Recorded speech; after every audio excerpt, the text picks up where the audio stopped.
ನಿರ್ವಹಿಸಿಕೊಂಡು ಯಾರು ಜೊತೆಯಾದನೋ ಯಾರು ಅದರಲ್ಲಿ ಮೌಲ್ಯವನ್ನು ಕಾಣ್ತದೆ. ಈ ಯಕ್ಷಗಾನ ಪ್ರಸಂಗದ ಕಥೆಯನ್ನು ಪೋಣಿಸುವಾಗ ಹೆಚ್ಚಿಗೆ ಬಂದದ್ದೆಲ್ಲ ಜನಪದ ಕಥೆಗಳು ಮತ್ತು ಐತಿಹಾಸಿಕ ಕಥೆಗಳನ್ನು ಮಾತ್ರ ನಾವು ಸೇರಿಸಿಕೊಂಡಿದ್ದು.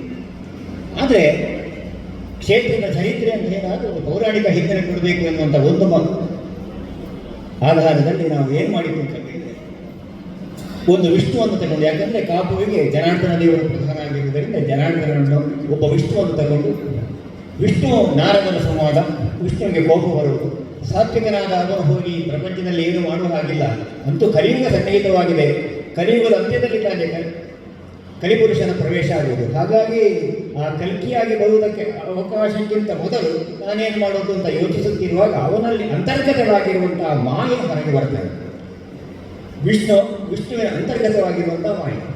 ಈ ಮಾಯೆ ವಿಷ್ಣುವಿನಿಂದ ಅಪ್ಪಣೆಯನ್ನು ಪಡೆದು ಧರೆಗಿಳಿದಾಗ ಆಕೆಗೆ ಇಲ್ಲಿ ಇರುವಂತಹ ದಾಷ್ಟ್ಯ, ದುರಹಂಕಾರ ಇತ್ಯಾದಿಗಳನ್ನು ಕಂಡಾಗ ಆಕೆ ಮಾಯೆಯಾಗಿದ್ದವಳು ಮಾರಿಯಾಗುತ್ತಾಳೆ ಎನ್ನುವಂಥದ್ದು ನಮ್ಮ ಕಲ್ಪನೆ. ಇದು ಬಹಳ 36 ವರ್ಷಗಳ ಹಿಂದೆ ನಾನು ಯಕ್ಷಗಾನ ಪ್ರಸಂಗವನ್ನು ಬರೆಯುವುದಕ್ಕೆ ಬೇಕಾಗಿ ಮಾಡಿದಂಥ ಒಂದು ಕಥೆಯ ಪೌರಾಣಿಕ ಕಥೆಯ ಒಂದು ಹಿನ್ನೆಲೆ. ಹಾಗೆ ಮಾಡ್ತಾ ನೋಡಿ, ಅದು ಎಲ್ಲಿವರೆಗೆ 36 ವರ್ಷದ ಬಳಿಕ ಆ ವಿಷ್ಣುವಿನ ಮಾರಿಯಾದಳು ಎನ್ನುವಂಥ ಈ ಕಲ್ಪನೆಯ ಸಾಕಾರ ಎಲ್ಲಿ ಆಯಿತು ಅಂತ ಹೇಳಿದರೆ ಈ ಪುಸ್ತಕದಲ್ಲಿ ಅದಾಗಿದೆ ಅಂತ ನಾನು ಬಹಳ ಸಂತೋಷದಿಂದ ಹೇಳಲಿಕ್ಕೆ ಇಷ್ಟಪಡ್ತೇನೆ. ಮೊದಲು 2002ನೇ ಇಸ್ವಿಯಲ್ಲಿ ಕಾಪು ಜನಾರ್ದನ ದೇವರ ಬ್ರಹ್ಮಕಲಶೋತ್ಸವ ಸಂದರ್ಭದಲ್ಲಿ ಇಂಥದ್ದೇ ಒಂದು ಗ್ರಂಥ ಆಯಿತು, ವಿರಾಟ ದರ್ಶನ ಅಂತ ಹಾಗೆ ಯೋಗಶಕ್ತಿ ಗೊತ್ತಿದೆ, ಬಹುಶಃ ಎಲ್ರಿಗೂ ಗೊತ್ತಿದೆ. ವಿರಾಟ ದರ್ಶನ ಅಂತ ಒಂದು ಗ್ರಂಥ ಆಯಿತು. ಅಲ್ಲಿ ವಿಷ್ಣುವಿನ ಬಗ್ಗೆ ಬೇಕಾದಷ್ಟು 70 ಮಂದಿ ವಿದ್ವಾಂಸರು ಅದರಲ್ಲೇ ಬರೆದಿದ್ದಾರೆ. ಬೇರೆ ಬೇರೆ ವಿದ್ವಾಂಸರು, ನಿಮ್ಮ ರಾಜ್ಯ ಮಟ್ಟದ ಎಲ್ಲ ವಿದ್ವಾಂಸರಲ್ಲಿ ಬರೆದಿದ್ದರು. ಗೋವಿಂದಾಚಾರ್ಯ ನಿರ್ದೇಶನ, ಡಾಕ್ಟರ್ UP ಉಪಾಧ್ಯಾಯರ ಬೆಂಬಲ ಅದರಲ್ಲಿ ಇದ್ದುದರಿಂದ ಆ ಗ್ರಂಥವಾಗಿ ಹೊರಗೆ ಬಂತು. ಆಗ ನಾನು ವಿಷ್ಣುವನ್ನು ಕೊಂಡಾಡಿ ಆಯಿತು. ಬಳಿಕ ಮಾಯೆ ಮತ್ತು ಮಾರಿಯ ಬಗ್ಗೆ ಹೇಳುವಂಥ ಒಂದು ದೊಡ್ಡ ಅವಕಾಶ ಈಗ ಕಾಪುವಿನಲ್ಲಿ ನನಗೆ ಶ್ರೀ ಕಾಪು ಹೊಸಮಾರಿಗುಡಿ ದೇವಸ್ಥಾನ ನವನಿರ್ಮಾಣ ಸ್ಮರಣೆ ಸಂಪುಟವನ್ನು ಸಂಯೋಜಿಸುವಂತಹ ಅವಕಾಶ ನನಗೆ ಒದಗಿದ್ದಕ್ಕೆ ಬಹಳ ಸಂತೋಷ ಆಗ್ತಾ ಇದೆ. ಮತ್ತು ನಾನು ಮಾಡಿದ ಮೊದಲ ಗ್ರಂಥವೇ ಕಾಪುವಿನಿಂದ ನನ್ನ ಗ್ರಂಥ ಬರೆಯುವಂತಹ ಕೆಲಸ, ಗ್ರಂಥ ಸಂಯೋಜಿಸುವಂತಹ ಕೆಲಸ ಆರಂಭ ಆಯಿತು. ಅದು ಜನಾರ್ದನ ದೇವರಿಂದ ಆಯಿತು. ಈಗ ಇದು 6ನೇ ಗ್ರಂಥವಾಗಿ ಮಹಾಮಾತೆ ಮಾರಿಯಮ್ಮ ಪ್ರಕಟಗೊಂಡಿದೆ. ಇದಕ್ಕೆ ಅವಕಾಶವನ್ನು ಮಾಡಿಕೊಟ್ಟ ವಾಸ್ತವ ಶಕ್ತಿ ಇರ್ಬೋದು, ಅಭಿವೃದ್ಧಿ ಸಮಿತಿ ಇರ್ಬೋದು, ವ್ಯವಸ್ಥಾಪನಾ ಸಮಿತಿ ಇರ್ಬೋದು, ಎಲ್ಲರಿಗೂ ನಾನು ಮತ್ತೊಮ್ಮೆ ಕೈ ಜೋಡಿಸಿ ನಮಸ್ಕರಿಸುವುದಕ್ಕೆ ಇಷ್ಟಪಡ್ತೇನೆ.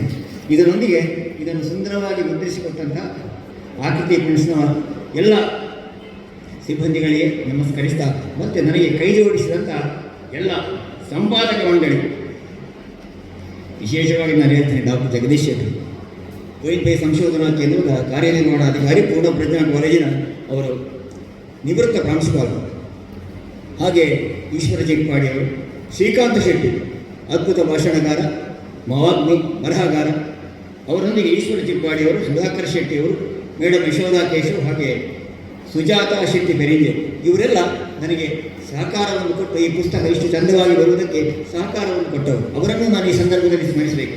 ಆ ಬಳಿಕ ಈ ಪುಸ್ತಕದಲ್ಲಿ ವಿಶೇಷವಾಗಿ ನಾನು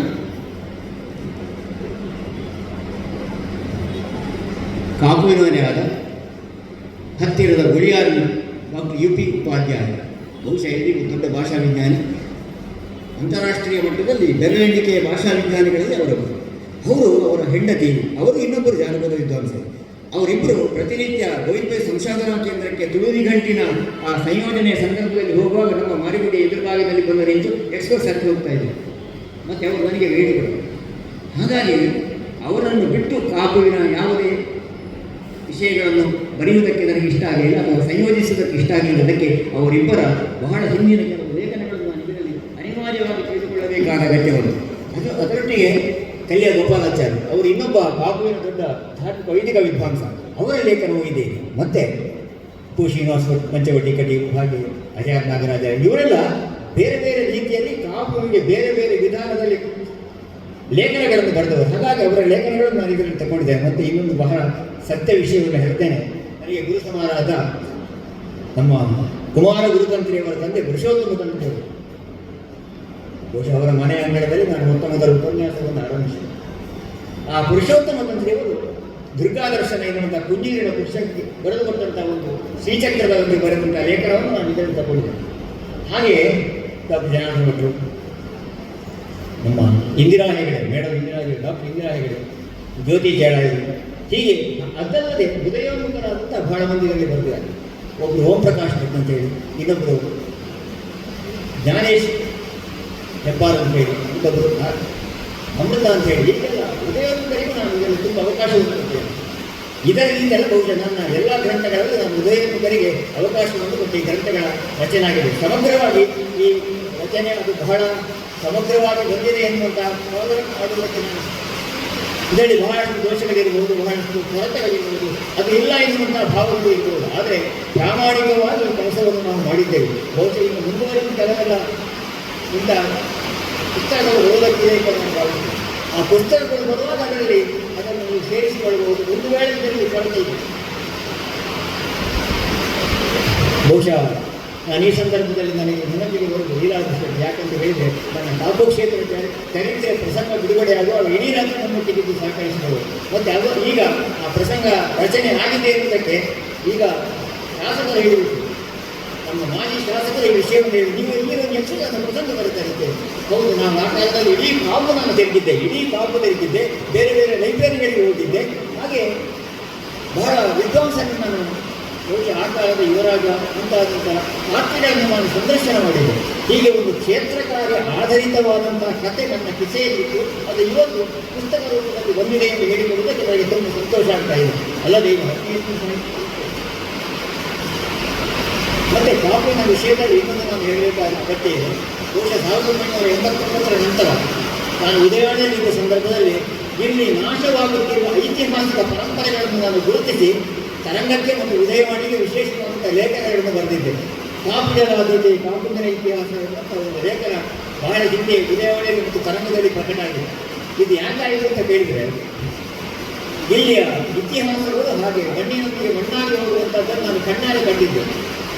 ಹಾಗೆ ಅದನ್ನು ಯಾವತ್ತು ನಾನು ಉದಯವಾಣಿಯಲ್ಲಿ ತರಂಗದಲ್ಲಿ ಬರೆದಿದ್ದರೆ ಮತ್ತೊಮ್ಮೆ ನಾವು ಹಳೆ ಮಾರಿಗುಡಿ ಅಭಯ ಪ್ರಸಾದದಲ್ಲಿ ಬರೆಯುವ ಅವಕಾಶ ಆಯಿತು. ಈಗ ಮತ್ತೊಮ್ಮೆ ಬಹಳಷ್ಟು ದೊಡ್ಡ ದಾಖಲೆಯಾದ ಈ ಪುಸ್ತಕದಲ್ಲಿ ಆ ಕಥೆ ಸೇರಿಕೊಳ್ತದೆ. ಆಗ ನಾನು ಕಾಪಿಡ ರಾಧಿಗೆ ಕಾಪುವಿನ ಇತಿಹಾಸ ಅಂತ ನಾನು ಬರೆದಿದ್ದರೆ ಹೀಗೆ ಹೇಳ್ತೇನೆ, ಕಾಪಿಡ ರಾಧಿತು ಕಾಪುವಿನ ಇತಿಹಾಸ ಅಂತ ಕಾಪಿಡಲಿಕ್ಕೆ ಸಾಧ್ಯ ಇದೆ. ಹೇಗೆ ಈ ಗ್ರಂಥದಲ್ಲಿ ಯಾರು ಅದೆಲ್ಲ ಐತಿಹಾಸಿಕ ದಾಖಲೆಗಳನ್ನು ನಾನು ಇದರಲ್ಲಿ ನಾನು ತಗೊಂಡಿದ್ದೇನೆ. ಹಾಗಾಗಿ ಕೇವಲ ಅಮ್ಮ ಎನ್ನುವ ಶಬ್ದವೇ ಈ ಇಡೀ ಸಮಗ್ರ ಜೀವನಾಧಾರದಲ್ಲಿ ಕೆಲಸ ಮಾಡಿದೆ. ಆ 2 ಅಕ್ಷರದ ಶಬ್ದವು ಕೆಲಸ ಮಾಡಿದ್ದಕ್ಕೆ ಎಲ್ಲಿ ದಾಖಲೆ ಬೇಕು ಅಂತ ಕೇಳಿದರೆ ನೀವು ಪಾಪಕ್ಕೆ ಬಂದಂತೆ ಹೇಳಬೇಕು. ಆ 2 ಅಕ್ಷರಕ್ಕೆ ಇರುವಂತಹ ಒಂದು ಅದ್ಭುತವಾದಂತಹ ಶಕ್ತಿ ಏನಿದೆ, ಅಂತಹ ಸಂಬಂಧ ವಾಚಕಗಳು ಪ್ರಪಂಚದಲ್ಲಿ ಬೇರೆ ಸಿಗಲಿಕ್ಕಿಲ್ಲ. ಅದನ್ನು ಉಪಯೋಗಿಸಿಕೊಂಡು ನೀವು ಆ ಅಮ್ಮನ ಮೂಲಕವಾಗಿ ಇಡೀ ಈ ಕೋಟಿ ಲೆಕ್ಕಾಚಾರದ ಜೀರ್ಣೋದ್ಧಾರ ನಡೆದಿದೆ. ಹಾಗಾಗಿ ಇಲ್ಲಿ ಎಲ್ಲ ಬರೆದಿರುವಂಥ ಎಲ್ಲ ಲೇಖಕರನ್ನು ನಾನು ಮತ್ತೊಮ್ಮೆ ಸ್ಮರಿಸಿಕೊಳ್ಳುತ್ತಾ, ಒಂದು ವೇಳೆ ಯಾರಿಗಾದ್ರೂ ಬಿಟ್ಟುವನ್ನು ನಾನು ಕ್ಷಮಿಸಿ. ಈ ಸಂದರ್ಭದಲ್ಲಿ ಇಂಥ ಒಂದು ಪುಸ್ತಕ ಮಾಡುವುದಕ್ಕೆ ಅವಕಾಶ ಇದು ಆರನೇದು, ಬಹುಶಃ ಇನ್ನು ಬೇಡ, ಇದು ಮಾಡುವುದಿಲ್ಲ ಅಂತ ಕಾಪುವನ್ನು ನನಗೆ ಅನ್ನಿಸ್ತಾ ಇದೆ. ಹಾಗೆ ಏನಿದ್ದು ಈ ಪುಸ್ತಕಕ್ಕೆ ಮತ್ತೊಮ್ಮೆ ಕಾಪಿನಲ್ಲಿ ಆರಂಭ, ಕಾಪಿನಲ್ಲಿ ಮುಕ್ತಾಯ ಮಾಡುವ ಅನುಷ್ಠಾನ.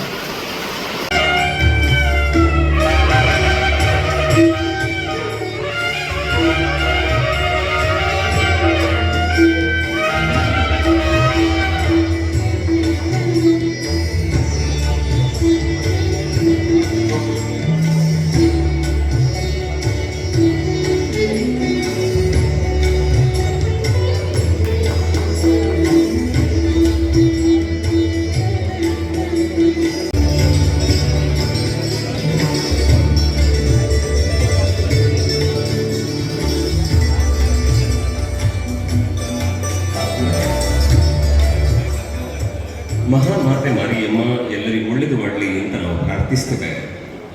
ಜೊತೆಗೆ ನೀವು ಪುಸ್ತಕವನ್ನು ತಗೊಂಡೋಗಿ